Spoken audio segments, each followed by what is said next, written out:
Headphone लाओ भाईजान, headphone लाओ तो तुन्नू हेडफोन ला के अल्लाह की कसम माइक ना छड्डिया जे हेडफोन ला के नहीं मैं हेडफोन लाओ भाईजान, हेडफोन लाओ तो तुन्नू हेडफोन ला के अल्लाह की कसम माइक ना छड्डिया जे हेडफोन ला के नहीं मैं ब्लैकमेल नहीं हो हाउस को ब्लैकमेल न कराएं।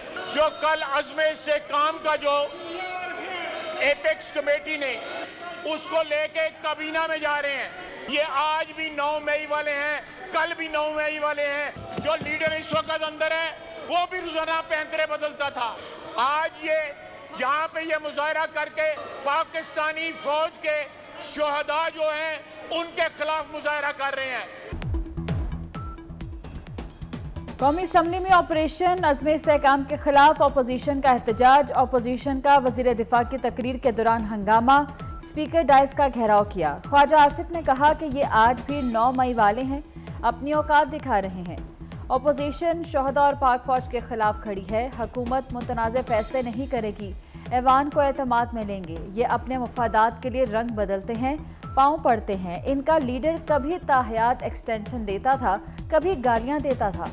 हेडफोन लगाओ भाईजान और शुरू हो जाओ, तुम्हें कसम है माइक ना छोड़ना। आजम नज़ीर तारड़ ने ख्वाजा आसिफ के कान में सरगोशी की।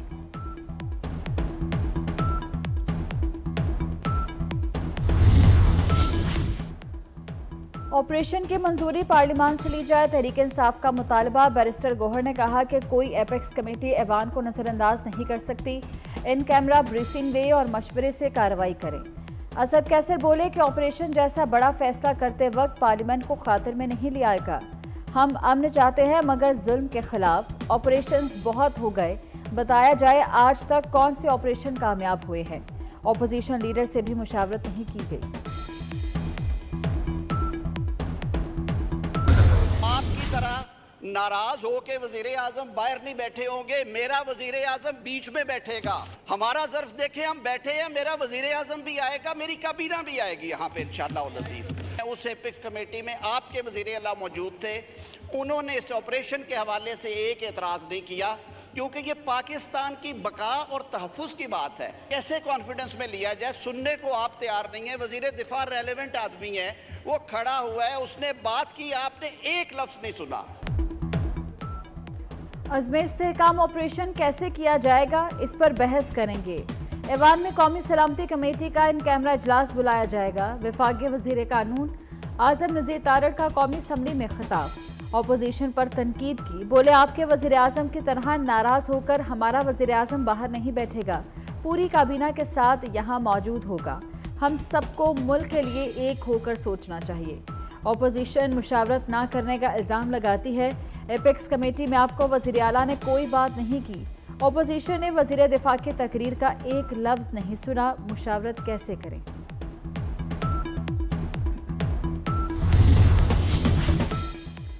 पाकिस्तान में तालिबान को लाने वाले ऑपरेशन की मुखालफत कर रहे हैं। अपोजिशन इंतशार फैलाकर अदम इस्तेहकाम चाहती है। अता तारड़ बरस पड़े, कहा खैबर पख्तूनख्वा के जनूबी अजला में सिक्योरिटी सूरत हाल बहुत खराब है, दहशत गर्दी के खिलाफ जंग में हमें मुत्तहिद होना है। स्पीकर साहब, मिनिस्टर फॉर डिफेंस ने अभी एक बहुत बड़ा बोतान लगाया है। अल्लाह रब्बुल इज़्ज़त फरमाते हैं कि सफ़ेद बाल से मैं हया करता हूँ। 72-74 साल की उम्र में ये जिस तरह की बातें कर रही हैं, मेरा चेयरमैन है, ये मेरा ऑपोजिशन लीडर है। शहरियार आफरीदी ने पीटीआई लीडरशिप को कॉम्प्रोमाइज्ड करार दिया। शहरियार आफरीदी ने बैरिस्टर गौहर, उमर अयूब, असद कैसर का नाम लेकर उन्हें 2 नंबर कहा। रहनुमा नून लीग ख्वाजा आसिफ का दावा।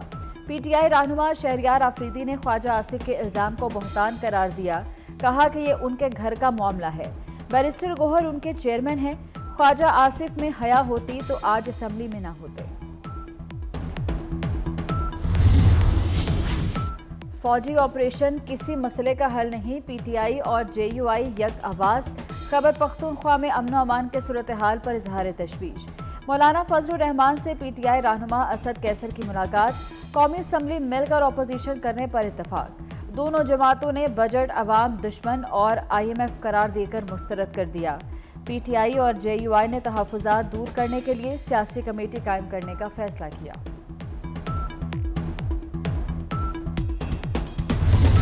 We all, as citizens of this fine country, had hopes and aspirations for this budget. We envisioned a budget, Mr. Speaker, that had at its core the needs of the people of Pakistan. Do you think this is the budget that the people of Pakistan deserve? The people of Pakistan deserve better for our citizens. गर्मी की शिद्दत में 15 से 20 घंटे के load shedding अजाब है। हमें उस किसान को सहारा देना होगा जिससे कभी सैलाब का सामना है, कभी तूफान का और कभी गंदम इंपोर्ट करने गलत फैसले का। We must find ways to provide relief directly to the poorest of the poor of this country. आसफा भुट्टो जरदारी का कौमी असम्बली से पहला खिताब वफाकी बजट को मुस्तरद कर दिया। कहा किसानों, मजदूरों, गरीबों के लिए इस बजट में कुछ नहीं है। बजट अवाम की नुमाइंदगी नहीं करता। पूछना चाहती हूँ कि क्या पाकिस्तान के लोग अवाम दुश्मन बजट के मुस्तहिक है? आम आदमी के रिलीफ के लिए आगे बढ़ना होगा, तकसीम की सियासत खत्म करना होगी। उमर अयूब जो है वो एक नादान और बेवकूफ़ शख्स है। उमर अयूब जो कि खुद एक डिक्टेटर की डायरेक्ट पैदावार है। नैब कवानीन में कोई बेनिफिशरी पीपल्स पार्टी की लीडरशिप नहीं हुई है, ना ही मोहतरम आसिफ अली जरदारी साहब कोई भी जो है नैब कवानीन का कभी कोई बेनिफिशरी नहीं रहा है। इमरान खान साहब की बहन अलीमा खान साहबा ने एमनेस्टी स्कीम ली, इमरान खान साहब ने वो एमनेस्टी स्कीम ली जो कि चोरों डाकुओं को प्रोटेक्ट करने के लिए होती है, बकौल इमरान खान। उमर अयूब नादान और डिक्टेटर की डायरेक्ट पैदावार है। शर्जील मेमन की अपोजिशन लीडर पर तनकीद। कहा पीपल्स पार्टी की क़यादत ने नैब कवानीन से फ़ायदा नहीं उठाया। बानी पीटीआई और उनकी बहन ने एमनेस्टी स्कीम से फ़ायदे उठाए। शहजाद अकबर काबीना के फैसलों की फाइल लेकर भाग गया। कानून से भागने वाले आज रिलीफ मांगते हैं। आज़ाद कश्मीर में एफसी तयनात करने की मंजूरी। वज़ीर आज़म आज़ाद कश्मीर चौधरी अनवारुल हक से वफाकी वज़ीर दाखिला मोहसिन नकवी की मुलाकात। आज़ाद कश्मीर में अमन अमान, सिक्योरिटी सूरत हाल और बजट पर तबादला ख्याल। मोहसिन नकवी ने कहा कि आज़ाद कश्मीर में क़याम अमन के लिए हर मुमकिन ताउन करेंगे। आज़ाद कश्मीर में सिक्योरिटी से मुतल्लिक इंतज़ामात को बेहतर बनाया जाएगा। कौमी असम्बली में सवात वाक़े पर करारदाद कसरत राय से मंजूर। करारदाद वज़ीर कानून आज़म नज़ीर तारड़ ने ऐवान में पेश की। करारदाद के मतन के मुताबिक अक़लियतों के तहफ़्फ़ुज़ को वफाकी और सूबाई हुकूमतें यकीनी बनाएं।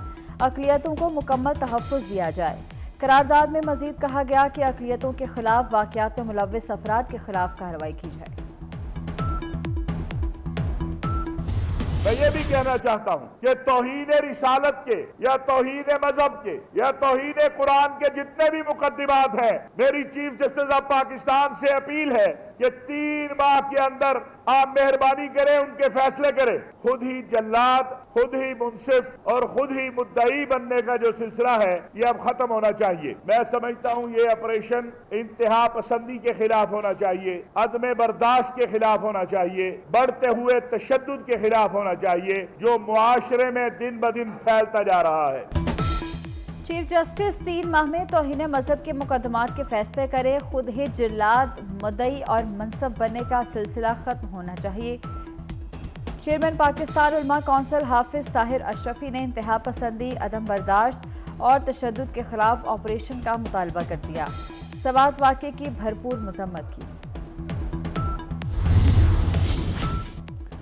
बिजली के इजाफी बिलों, लोड शेडिंग के खिलाफ जमात इस्लामी का मुल्क गिर एहतजाज। सिंध, पंजाब, खैबर पख्तूनख्वा में रैलियां।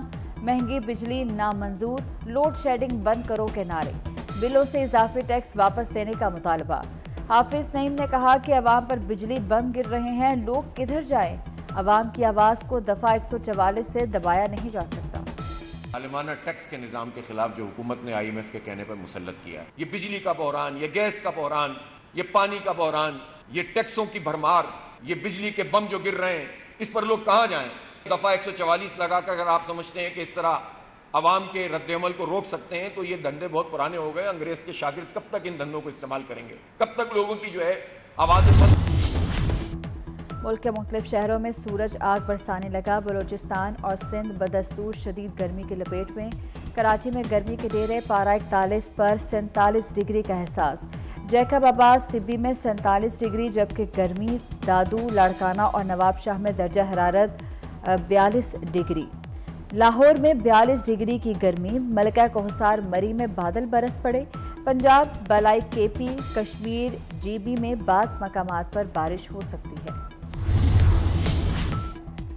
इस्लामाबाद और रावलपिंडी में तेज हवाओं के साथ मूसलाधार बारिश। मरी में भी बादल खुलकर बरसे। 1 जुलाई से पंजाब में प्री मानसून शुरू होने की पेशगोई। रवां साल 35% ज़ायद बारिशों का इम्कान। नदी नालों में तोग़यानी, अर्बन फ्लडिंग और लैंडस्लाइडिंग का खदशा। PDMA ने अलर्ट जारी कर दिया। ज़िला इंतज़ामिया को मानसून बारिशों से कबल तमाम तर हिफाजती इक़दामात यकीनी बनाने की हिदायत।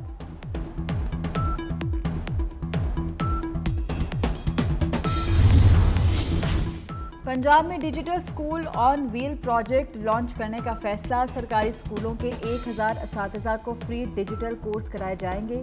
पंजाब के 50,000 तलबा को मुफ्त गूगल ID फराहम की जाएगी। ऑस्ट्रेलवी इदारा अलाइड के इश्तराक से क्रोम बुक्स पंजाब में तैयार करने का फैसला। वज़ीर आला मरीम नवाज से allied tech valley Google for education के वक्त की मुलाकात। वज़ीर आला ने कहा कि IT सर्टिफिकेट से नौजवानों को रोजगार मिलेगा। इसराइल की फ़लस्तीन में बदतरीन दहशतगर्दी। रफ़ा और खान यूनस में शदीद तरीन गोलाबारी से 120 फ़लस्तीनी शहीद। शुमाली गजा में इसराइली गोलाबारी से 43 फ़लस्तीनी शहीद हुए। कमाल उद्वान हस्पताल में ग़ज़ाई किल्लत के शिकार 4 बच्चे इंतकाल कर गए। इसराइली फ़ौज ने मगरबी किनारे में ज़ख्मी फ़लस्तीनी को फ़ौजी जीप के आगे बांधकर इंसानी ढाल बना लिया। ज़ख्मी को जनैन की सड़कों पर घुमाने की वीडियो सोशल मीडिया पर वायरल। तल अबीब में नेतन्याहू हुकूमत के खिलाफ 1,50,000 अफराद का एहतजाज। मुजाहिरीन के इसराइली वज़ीर आज़म के खिलाफ प्राइम मिनिस्टर के नारे। मुस्ताफ़ी होने और गजा में जंगबंदी का मुतालबा। मुजाहिरीन ने प्राइम मिनिस्टर नेतन्याहू और जंग बंद करो के पोस्टर्स उठा रखे थे। रूस का यूक्रेन पर फ़ज़ाई हमला। खारकेव पर हमले में 3 अफराद हलाक, 29 जख्मी हो गए। गैर मुल्की मीडिया के मुताबिक जख्मियों में से 4 की हालत तशवीशनाक। यूक्रेन के हुकाम का कहना है कि रूसी फौज ने 4 खैब पर गाइड मिसाइल पर हमला किया। यूक्रेन के सदर की इत्तेहादी ममालिक से मदद की अपील। और सोनाक्षी आज पिया घर सुधारेगी। मारूफ भारतीय अदाकारा की बॉयफ्रेंड ज़हीर इकबाल से शादी की तकरीब दुल्हे के घर पर होगी। इस्लाम या हिंदुइज्म की कोई रस्म अदा नहीं।